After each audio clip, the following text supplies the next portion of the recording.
అన్నదాత అన్నదాత మీ అన్నదాత చెమటోడ్చి ఆహారాన్నందించే రైతన్నా అనునిత్యం నీ కండదండగా నిలిచే నేస్తం ఎవరన్నా అన్నదాత అన్నదాత మీ అన్నదాత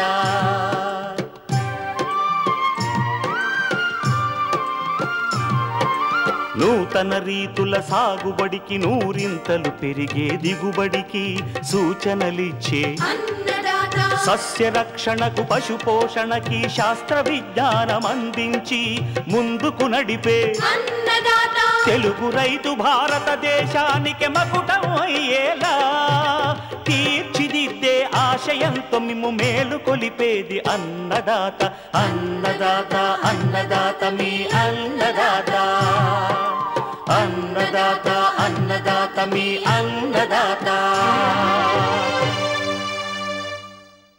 అన్నదాత ప్రేక్షకులకు నమస్కారం. ఈనాటి ముఖ్యాంశాలు: కూరగాయ పంటల్లో సూక్ష్మ పోషక లోపాలు, సవరణ మార్గాలు, మిద్దె సాగును ఇష్టమైన వ్యాపకంగా మలుచుకున్న హైదరాబాద్ మహిళ శివపార్వతి అనుభవాలు, ఇంకా జై కిసాన్ వ్యవసాయ సమాచారం.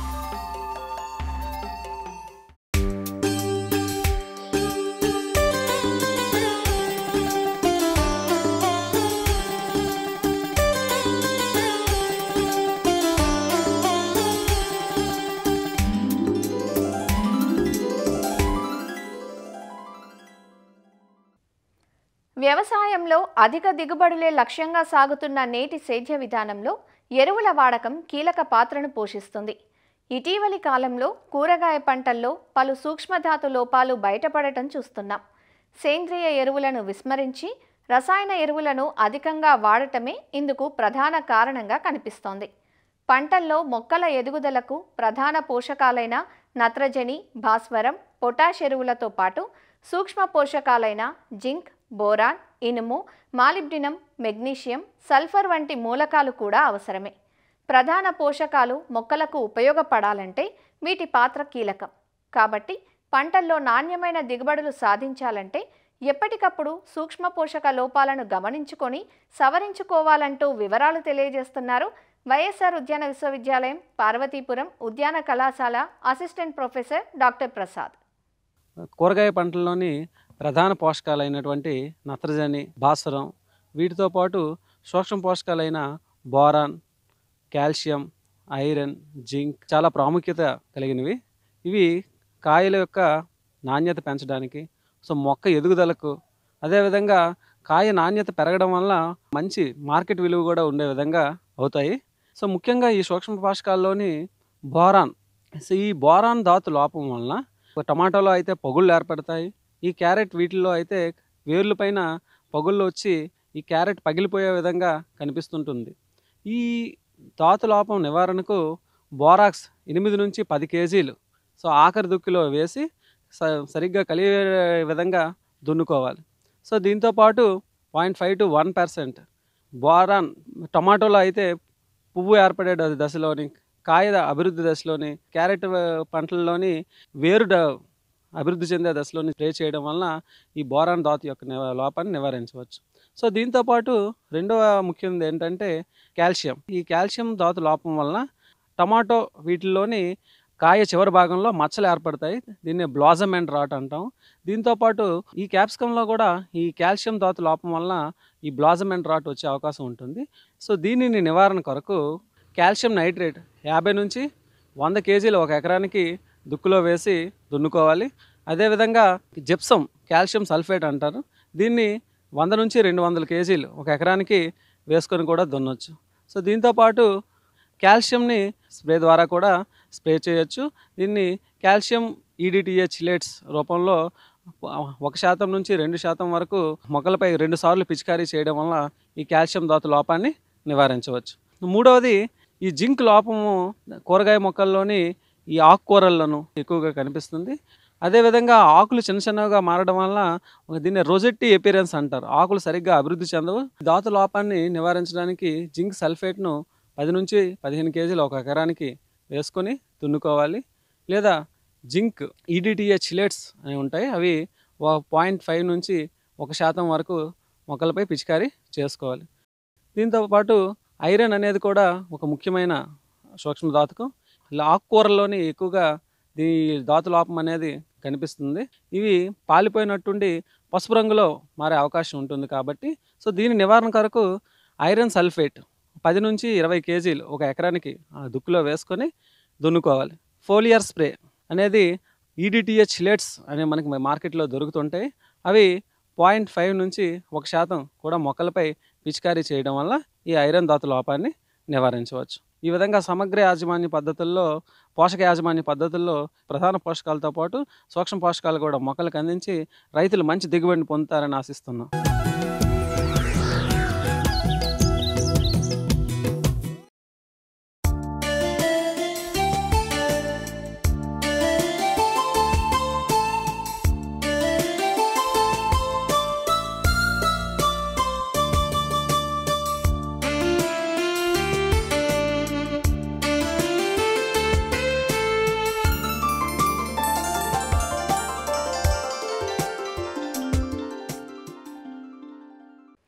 తినే తిండి, పీల్చే గాలి సర్వం కలుషితమవుతున్న వేళ కాంక్రీట్ కీకారణ్యంలో 4 పచ్చని మొక్కల మధ్య జీవనం సాగించడం ఒక అదృష్టమనే చెప్పాలి.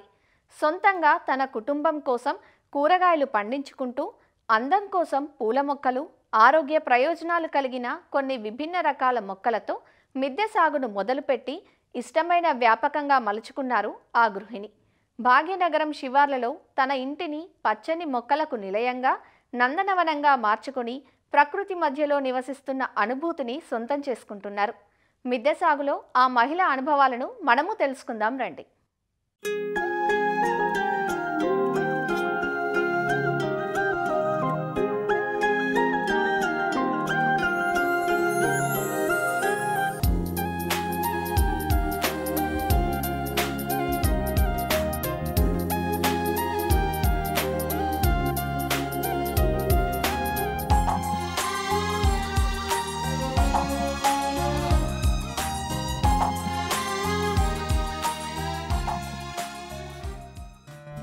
హైదరాబాద్ వనస్థలిపురంలో ఉన్న ఈ ఇల్లు ఒక పొదరిల్లు. 100 గజాల తన మిద్దెపై పలు రకాల మొక్కలను అపురూపంగా పెంచుకుంటున్నారామె. ఆవిడే శివపార్వతి. డాబాకు ఒక ప్రక్క రంగురంగుల పూల మొక్కలు, మరో పక్క కూరగాయ మొక్కలు, అందాన్ని ఇనుబడించేలా వేలాడే కుండీల్లో అలంకరణ మొక్కలు, స్తంభాలపై తొట్టెలు నిర్మించుకుని అందులో పసుపు మొక్కలు, పందిరిపై చిక్కుడు, బీర, సొర, ఆగాకర వంటి తీగజాతి మొక్కలకు, కొన్ని రకాల పండ్ల మొక్కలకు స్థానం కల్పించారు. బయట నుంచి ఎరువులేమీ కొనకుండా మొక్కల నుంచి వచ్చే వ్యర్థాలు, ఫెర్మెంటెడ్ ఫ్రూట్ జ్యూస్తో ఎరువులు తయారు చేసి అందిస్తుంటారు శివపార్వతి. మిద్దె సాగు గురించి తన అనుభవాలు తెలియచేస్తూ, టెర్రస్ గార్డెన్ అంటే చాలా ఇష్టం. దాదాపు నేను 7 ఇయర్స్గా ఈ గార్డెన్ పెంచుతున్నాను. ఈ టెర్రస్ గార్డెన్ 110 గజాల్లో పెంచుతున్నాను. దాదాపు 400 మొక్కలు ఉంటాయండి. దీంట్లో నాకు కావలసిన ఇంటికి సరిపడా కూరగాయల మొక్కలు, పండ్ల మొక్కలు, పూల మొక్కలు, ఆకుకూరలు అన్నీ పెంచుతున్నాను. ఏం వాడాలి, ఎలా వాడాలి, ఎరువులు, లిక్విడ్స్ ఎలా వేయాలి, ఇవన్నీ అనుభవంతో తెలుసుకున్నాను. 0 బడ్జెట్ గార్డెన్ అండి నాది. నేను ఎక్కువ అమౌంట్ పెట్టను. నారు కూడా గ్రూపుల ద్వారా వాళ్ళు వీళ్ళు మా ఇంటికి వచ్చినప్పుడు తెస్తారు, నేను వాళ్ళ ఇంటికి వెళ్ళినప్పుడు తీసుకెళ్తూ ఉంటాను. దానివల్ల మొక్కలను కూడా కొనం. ప్రతి ఒక్కటి తోటలో ప్లాన్ ఉండాలండి. ఫస్ట్ ఎక్కడ ఏది పెట్టాలి, ఎక్కడ పండ్ల మొక్కలు పెట్టాలి, ఎక్కడ కూరగాయలు పెట్టుకోవాలనే ప్లాన్ మాత్రం కంపల్సరీ ఉండాలి. మామూలుగా అండి వెజిటబుల్స్ పెట్టాలనుకోండి, నేనైతే పాటింగ్ మిక్స్ కలుపుతానండి. దీంట్లో 30% ఎరువు, 30% కోకోపిట్టు, 30% వర్మీ కంపోస్ట్, అట్లా ఎండాకులు కూడా అడుగున వేసుకోవచ్చు అనమాట. పైసలు లేకుండా కూడా మనం ఇలా తయారు చేసుకోవచ్చు. ఇది రోజు వారి గార్డెన్లో వచ్చే చెత్త. దీన్ని ఏం చేస్తానంటే ఒక లేయర్ ఆ రోజు చెత్తేస్తాను, మళ్ళీ మట్టేస్తాను, మళ్ళీ చెత్తేస్తాను, మళ్ళీ మట్టేస్తాను. అలా దీన్ని కొంచెం మజ్జిగ చల్లుతానండి అప్పుడప్పుడు. 1 మంత్ తర్వాత ఇది కంపోస్ట్ అయిపోద్ది అనమాట. దాంట్లో టమాటా మొక్క పెట్టి చూడండి, అసలు ఎన్ని గుత్తులు కాస్తాయంటే చెట్టు చనిపోయే వరకు ఆ బలం సరిపోతుంది. తీగ జాతి వాటికి మాత్రం సరిపోదండి. కంపల్సరీ ఎరువు అనే అన్నం వేయాలి వాటికి. అప్పుడప్పుడు 15 డేస్కి ఒకసారి. తీగ జాతికి మాత్రం నేను వర్మీ కంపోస్ట్ కానీ పిడకలు కానీ అలాంటివి ఇస్తాను. మామూలుగా మనం టమాటా మొక్కలు పెట్టుతాం కదా, అవి ఒక 20-30 పెట్టినా ఏం కాదండి, ఎందుకంటే ఇంట్లో టమాటా ఎక్కువ వాడతాం. అలా ప్లాన్ తోటి బెండ మొక్కలు ఒక 20 తొట్లు, మిర్చి ఎక్కువ మనకి యూజ్ అవుతుందండి. ఇప్పుడు వచ్చే మిర్చి మందులు కొడుతున్నారు కాబట్టి నా సలహా ఏంటంటే టెర్రస్ గార్డెన్లో మిర్చి పెంచుకోవడం బెటర్ అండి. ఎవ్రీ ఇయర్ మాత్రం పసుపు కంపల్సరీ మా ఇంటిదే వాడతాము. మా పిల్లలకి నాకు పసుపు బాగా ఎత్తుగా పెరుగుతుంది. దానివల్ల ఇక్కడైతే నాకు అడ్డం ఉండదు అని నేను ఇలా అరేంజ్ చేసుకున్నాను. 3 రింగులు పోయించి దీంట్లో పసుపు పెట్టేశాను. ఇంకోటి బరువు పడద్దు. టెర్రస్ గార్డెన్ మీద చాలామంది భయపడతారు, అమ్మో బరువు వేస్తున్నారేమో అని. అలా ఏం లేదండి, పిల్లర్ మీద ఎంత బరువు అయినా పెట్టచ్చు. అందుకనే నేను పిల్లరు కాన్సెప్ట్ యూజ్ చేసుకున్నాను. ఇంకా పోతే ఇక్కడ అంతా ఫ్లవరింగ్ అండి. ఈ పైన చూడ్డానికి అందంగా ఉంటుంది, లుక్ వైజ్ బాగుంటుంది అని ఇట్లా ఫ్లవరింగ్ అరేంజ్ చేశాను. 7 డేస్కి ప్లాన్ చేసుకుంటాను, ఎప్పుడు ఏమేస్తే ఏమొస్తాయి. ఇది టైం కూడా మెయిన్ అండి, ఏ కాలంలో ఏమేయాలి. టెర్రస్ గార్డెన్లో మినిమం ఒక 3-4 మొక్కలు మునుగా పెట్టుకోండి అండి. టమాటాలు ఒక 20 పెట్టుకోండి, ఒక 10 వంగ పెట్టుకోండి. చక్కగా మనకి వారానికి సరిపడా కూరగాయలు వస్తాయండి మన టెర్రస్లో. ఇక్కడ నేను ఆలుగడ్డ కూడా వేస్తానండి, ఆకుకూరలు వేస్తాను. చిన్నగా ఏమన్నా చీడపీడలు వస్తే మామూలుగా అండి చేతులతో తీసేస్తాం, లేదంటే నీమ్ ఆయిల్ కొడతానండి. ఇంకోటి లిక్విడ్స్ ఇస్తాను.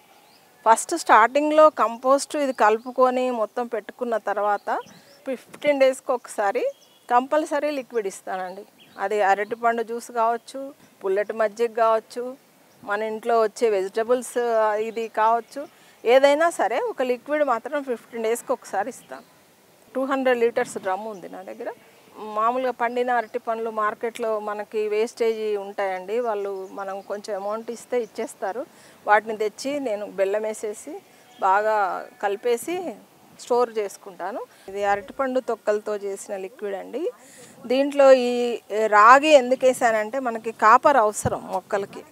ఒక ఇనుప ఊచేస్తానండి, కాపర్ బాటిల్ ఇది పాతది ఇంట్లో ఉంటే ఇది వేసాను. చెట్టుకు కావలసినవి అన్నీ దొరుకుతాయండి దీంట్లో. ఒక 2 డేస్ ఉంచుతాను దాన్ని, తర్వాత లిక్విడ్ ఇచ్చేస్తానండి చెట్లకి. అలా కూడా చాలా బలం మనకి. ఫ్రూట్స్ దేంతోనైనా పండిన తీయటి ఫ్రూట్స్ ఏవైనా సరే గార్డెన్కి యూజ్ అవుతాయి. ఇప్పుడు సీజన్లో వంగ, బెండ, కాకర, బీర, చిక్కుడు అన్నీ వస్తాయండి. అది అయిపోయింది అనుకోండి, దానికి నెలకు ముందే నేను ప్లాన్ చేసుకుంటానండి. మళ్ళీ మొక్కలు ఇంత చిన్న వాటిలలో పెడతాను, అవి ఇంత పెద్దగా అయ్యేదాకా మళ్ళీ వీటిలలో పెట్టేస్తాను.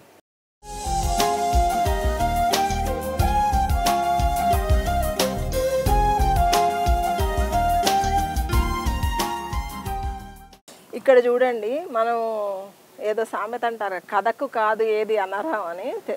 పెరటి తోటకు కాదు ఏది అనర్హం. చిన్న పార్ట్స్ అండి ఇవి, 5 లీటర్ వాటర్ క్యాన్స్ అనమాట. దీంట్లో కూడా మనం పాలకూర పెంచుకోవచ్చు. చూడండి, నాకు సరిపడా పాలకూర వస్తుంది. చెట్లు పెట్టాలి అనే థాట్ ఉండాలి కానండి, కొబ్బరి చిప్పలో కూడా పెట్టొచ్చండి మెంతి గింజలేసి. ఇక్కడ బుద్ధుడు ప్రశాంతంగా ఉండాలని బుద్ధుడిని అరేంజ్ చేశాను. ఈ ఎంట్రన్స్లో అందమైన పూలు పెట్టామనుకోండి, వాళ్ళు చూడగానే హ్యాపీగా ఫీల్ అవుతారు. నా మనవరాలకి అసలు ఆ ప్రకృతి పరంగా ఏమేమి మొక్కలు ఉంటాయి, ఏమేమి తినొచ్చు, ఏం ఆకులు ఎలా ఉంటాయని అన్నీ నేర్పిస్తూ ఉంటాను ఆమె హాలిడేస్కి వచ్చినప్పుడు. అలా ఆమె కోసం పెట్టిందే ఈ సోంపు చెట్టు. సోంపు అంటే ఎలా వస్తుంది పిల్లలకి చాలామందికి తెలియదు కదా, అందుకోసమని ఇలా పెట్టి చూపిస్తూ ఉంటాను. శనక్కాయలు ఎలా కాస్తాయి, కింద వస్తాయా, మొక్కజొన్న కంకి ఎలా ఉంటుంది, అట్లా మనం ప్రాక్టికల్గా చూపించామనుకోండి పిల్లల మైండ్లో అలా ఉండిపోతుంది అది. ఇది మునగ అండి. ఇవన్నీ ఫ్రూట్ ప్లాంట్స్. ఇంటికి సరిపడా కరేపాకు, ఇవన్నీ వంకాయలండి. ఇది వాటర్ ప్లాంట్ అండి, వాటర్లో పెరుగుతుంది. ఇది నల్ల పసుపు అంటారు. ఇది మనము మామూలుగా వంటల్లో వాడచ్చు, కానీ యాక్చువల్గా దిష్టి క్యాన్సర్కి పనికొస్తుంది అంటారండి. ఎవరన్నా వస్తే మాత్రం వాళ్ళకి ఇస్తాను అనమాట. ఇది వాళ్ళ కోసమే సపరేట్గా ఒక కుండీలో పెంచుతున్నాను. పుదీనా అండి ఇలా పెంచుకున్నానండి. ఇవి 20 లీటర్ వాటర్ క్యాన్స్ మూతలు అనమాట. ఒక బకెట్లో సిమెంటును కంకర వేసేసి దాంట్లో ఒక ర్యాడ్ బాతాను, దానికి ఇలా అరేంజ్ చేసుకున్నాను. దీంట్లో పుదీనా పెట్టాను. మల్బరీ ప్లాంట్ పిల్లలకి ఇష్టంగా తినే వాటిలో ఇది ఒకటండి. ఇది చిక్కుడు. తీగజాతి ఎప్పుడైనా అండి ఎరువు మట్టి ఎక్కువ ఉండాలండి. చిన్న చిన్న వాటిలో పెడితే తీగజాతి రాదు. 20 లీటర్ టబ్స్ ఇలా యూజ్ చేస్తాను. ఇక్కడ డ్రాగన్ పెట్టానండి. రెడ్ యాపిల్ బేర్ ఇది. దీంట్లో నేరేడు కూడా ఉందండి. ఇది క్యాట్ ఫ్రూట్ అంటారు. ఇది ఆంజనేయ ఫలం. సీతాఫలంలో అన్ని రకాలు ఉంటాయండి. 4 రకాలు ఉన్నాయి. ఉసిరిలో 3 రకాలు ఉన్నాయండి. బిల్లంబి ఉసిరి, ఎర్ర ఉసిరి, మామూలుగా మనకి నాటు ఉసిరి, 3 రకాల ఉసిరిలు ఉన్నాయి. ఇది అంజీర్ అండి. పాండవ బత్తి అంటారండి చెట్టుని. పాండవులు అప్పుడు వనవాసం చేసినప్పుడు ఈ ఆకుతో దీపం ముట్టించేవాళ్ళంట. ఇప్పుడు ప్రజెంట్ చాలామంది వెలిగిస్తున్నారు అనమాట. ఈ ఆకుని ఒత్తిలాగా చేసేసి దీన్ని ప్రమిదలో పెట్టేసి ఇక్కడ వెలిగించామనుకోండి, ఇది ఒత్తిలాగా వెలుగుతుంది. పొట్ల పెట్టానండి. పొట్లకి పాలినేషన్ అవసరం ఉండదు మిద్దె తోటలో కాబట్టి బ్యాక్ సైడ్ పెట్టుకోవచ్చు. పొట్ల, కాకర వాటికి పాలినేషన్ ఉండదు. ఫ్రంట్ మాత్రం బీర పెట్టుకోవాలండి. అది కంపల్సరీ. టెర్రస్ గార్డెన్లో పాలినేషన్ కంపల్సరీ అవసరం అవుతుంది. అందుకని నేను ఫ్రంట్ బీర పెట్టుకున్నాను. ఇది తమలపాకు చెట్టు అండి. ఇది యాపిల్ అండి. పూత వచ్చేసింది కానీ ఇంకా కాయలు రాలేదు. చూస్తున్నాను అనమాట దీనికోసం. దొండ ఒక 3 పాదులు పెట్టుకుంటాయండి. విరగా కాస్తుంది ఇంటికి సరిపడా. ఎప్పుడైనా అండి తీగజాతి ఒక 3 పాదులు పెట్టేసుకోండి. ఇవన్నీ చిన్న చిన్న మొక్కలు ఎవరికైనా ఇవ్వడానికని ఇలా దీని మీద అరేంజ్ చేసుకున్నాను. చిన్నపిల్లల్ని ఎలా పెంచుతాం అలా ఉంది ఈ తోట. దాన్ని రోజు వచ్చి చూసుకోవడం, బాగుందా, దీనికి ఏమైనా తెగులు వచ్చిందా, ఓకేనా, దీనికి ఏమి ఇవ్వాలి, ఎరువు సరిపోలేదా, డ్రై అయిందా. నీళ్ళు కూడా ఎక్కువ పెట్టొద్దండి. ఎక్కువ పెడితే కుళ్ళిపోతాయి మొక్కలు. అంటే మనకు తెలిసిపోతుంది ఈ మొక్కకి ఎంత ఇవ్వాలి అనేది తెలిసిపోతుంది. ఇప్పుడు పిల్లోడే ఉన్నాడు ఇంట్లో, వాడు ఎంత తింటాడో మనకు ఎట్లా అనుభవం, మొక్కలు కూడా అంతేనండి. నాకు సేమ్ పిల్లలు మొక్కలు ఒకలాగే అనిపిస్తాయి. నాకు ఈ వయసులో చాలా హ్యాపీనెస్ ఈ గార్డెన్ వల్ల నాకు వస్తుందండి. ఇంతకంటే ఏం కావాలి అనిపిస్తుంది ఒక్కొక్కసారి. మార్నింగ్ లేవగానే కాఫీ తీసుకొని వచ్చి చెట్లను చూస్తే చాలా హ్యాపీగా ఉంటుంది నాకు. మామూలుగా గార్డెన్ అందంగా ఉండడం కోసం మా వారు పోస్టల్లో చేస్తారండి. ఆయన గుర్తుగా నేను పోస్టల్ రెడ్ వేసుకున్నాను అనమాట. నేను గార్డెన్లోకి వచ్చినప్పుడు తను గుర్తుకొస్తారని. సమ్మర్లో కుండల్ని కూడా నేను వేస్ట్గా పోనీయనండి. ఆ కుండకి కలర్ వేసి దాన్ని ఏదో ఒకలాగా అందంగా తీర్చిదిద్దడం నా హ్యాబీ. ఇంకోటి గార్డెన్లో పని చేయడం వలన ఈ ఏజ్లో మనకి ఫిజికల్ ఎక్సర్సైజ్ ఉంటుంది. నా బాడీలో నేను చాలా చేంజెస్ చూశాను ఈ తోట పెంచిన దగ్గర నుంచి. నా పని నేనే చేసుకుంటా అండి. నా మట్టి నేను కలుపుకుంటా, పెట్టుకుంటాను, కలర్ వేస్తాను, మొత్తం పని వాటరింగ్ అంతా నేనే చేస్తాను. దానివల్ల నాకు చాలా హ్యాపీగా ఉంటుంది అనమాట. ఇది ఏ మందులు ఇవి ఏ వేసుకున్నా ఇంత బాగా పనిచేయమనుకుంటా. బహుశా నా అనుభవంతో నేను చాలామందికి ఇదే చెప్తా. 60 ఇయర్స్ తర్వాత ఏం చేస్తారు మీరు అంటే, టీవీ చూడకండి, 4 మొక్కలు పెంచుకోండి. బాల్కనీ ఉన్నా బాల్కనీ గార్డెన్ కూడా నేను అన్ని చిన్న చిన్న ఇలా టిప్స్ ఇస్తూ ఉంటాను అనమాట, ఎలా చేయాలి. టెర్రస్ గార్డెన్ చేసిన వాళ్ళందరూ హ్యాపీగా ఉంటున్నారండి. ఏంటంటే మా గార్డెన్లో పండుతున్నాయి, మా గార్డెన్ కూరగాయలు మేము తింటున్నాం, ఆర్గానిక్ కూరగాయలు తింటున్నాం. నేనైతే నా 2 పిల్లలకు కూడా పంపిస్తానండి. నాకు హ్యాపీ. ఇంతకంటే పిల్లలకి మనవరాళ్ళకి ఆర్గానిక్ కూరగాయలు ఇస్తున్నానంటే ఇంకా నాకు అంతకంటే ఆనందం ఏముంటుంది. శివపార్వతి మిద్దె తోటను పరిశీలించేందుకు వచ్చిన నగరంలోని తోటి సాగుదారులు మాట్లాడుతూ, గ్రూప్స్ ఉంటాయి మాకు, దానిలో మాకు ఫ్రెండ్షిప్ అయింది మా ఇద్దరికి. మేము గార్డెన్ లవర్స్ కాబట్టి క్లోజ్ అయిపోయాం, చాలా క్లోజ్ అయిపోయాము. మేము ఒకళ్ళ గార్డెన్కి ఒకళ్ళు వెళ్ళడము, మేము అనుభవాలు పంచుకోవడము, వీళ్ళ గార్డెన్లో ఎలా ఉంది, నా గార్డెన్లో నేను ఏం తప్పు చేస్తున్నాను, ఏం తక్కువ చేసుకుంటున్నాను, సో కొన్ని నేర్చుకోవడం అనమాట. నేను పార్వతి దగ్గర నేర్చుకుంది ఏంటంటే, ఒక 10 కంటైనర్స్లలో టమాటాలు పెట్టాలి, 10 కంటైనర్స్లో క్యాబేజీ పెట్టుకోవాలి, ఇంకో 10 కంటైనర్స్లలో బెండ పెట్టాలి. అలా పెడితేనే మన ఫ్యామిలీకి సరిపోతాయి, 1-2 మొక్కలు పెట్టుకుంటే సరిపోదు అన్నది తన దగ్గర నేను అది నేర్చుకున్నాను అనమాట. నాకు తన గార్డెన్ కూడా చాలా నచ్చుతుంది, చాలా కష్టపడుతుంది, చాలా బాగా వాటిని మెయింటైన్ చేస్తుంది అనమాట. చాలాసార్లు వచ్చినప్పుడల్లా ఏదో కొత్తగానే ఉంటుంది శివపార్వతి గారి గార్డెన్. ఫస్ట్ టైం వచ్చినప్పుడు నాకు ఈ పెరుగు బకెట్స్లో కలర్స్ వేసేసి పెట్టినది చాలా నచ్చింది. ఈ ఇంటికి వెళ్ళి తన ఇన్స్పిరేషన్తో పెరుగు బకెట్లు కొనుక్కొని నేను కూడా కలర్స్ వేసి దానికి పైన కొటేషన్స్ అట్లా రాసుకొని పెట్టుకున్నాను. ఇప్పుడు మేము గ్రూప్ ఫ్రెండ్స్, నార్మల్ ఫ్రెండ్స్ కాకుండా ఫ్యామిలీ ఫ్రెండ్స్ లాగా అయిపోయినాం అసలు. నేను ఒక 36 ఇయర్స్ నుంచి నేను గార్డెనింగ్ చేస్తున్నానండి. మొత్తం దగ్గర అన్ని మొక్కలు, కూరగాయలు, పళ్ళు అన్ని మొక్కలు పెంచుతున్నాను. అలాగే మేమందరం కలిసి మొక్కలన్నీ షేర్ చేసుకుంటామండి. విత్తనాలు కానీ మొక్కలు కానీ షేర్ చేసుకుని మేమంతా మొక్కల ప్రేమికులు, అందరం ఒక చోట కలుస్తుంటాం. వీరంతా కలిసి మొక్కలు, విత్తనాలు, పండించుకున్న కూరగాయలను పంచుకోవడంతో పాటు మిద్దె సాగులో ఒకరి అనుభవాలు ఒకరితో పంచుకుంటూ ఆనందానుభూతులను సొంతం చేసుకుంటున్నారు. ఆనందంతో పాటు ఆరోగ్యం, వ్యాయామం మిద్దె సాగు వల్ల సాధ్యపడుతుందని, అవకాశం ఉన్న ప్రతి ఒక్కరూ మొక్కల పెంపకానికి నాంది పలకాలని సందేశమిస్తున్నారు.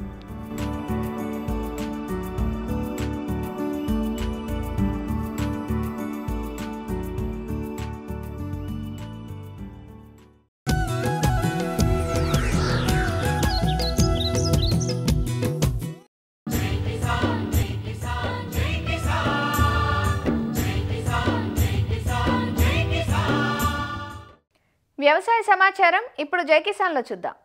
నెల్లూరు జిల్లాలో ఎడగారు ధాన్యం కోతలు ముమ్మరమయ్యాయి. మారుతున్న వాతావరణ పరిస్థితులతో రైతులంతా పంట కోసిన వెంటనే ధాన్యం అమ్మకాలకు సిద్ధమవుతున్నారు. అయితే ప్రభుత్వ కేంద్రాలు లేకపోవడంతో దళారులను ఆశ్రయించాల్సి వస్తోందంటూ రైతులు ఆందోళన చెందుతున్నారు. జిల్లాలో ఎడగారు లేదా ముందస్తు ఖరీఫ్ కింద దాదాపు 3 లక్షల ఎకరాల వరకు వరి సాగు అయింది. ఈసారి పెట్టుబడులు పెరిగిన నేపథ్యంలో కనీస గిట్టుబాటు ధరలు దక్కుతాయనుకున్న రైతులకు నిరాశే మిగిలింది. కోతలు మొదలైనప్పట్నుంచి వ్యాపారులు ధరలు తగ్గిస్తూ వస్తున్నారు.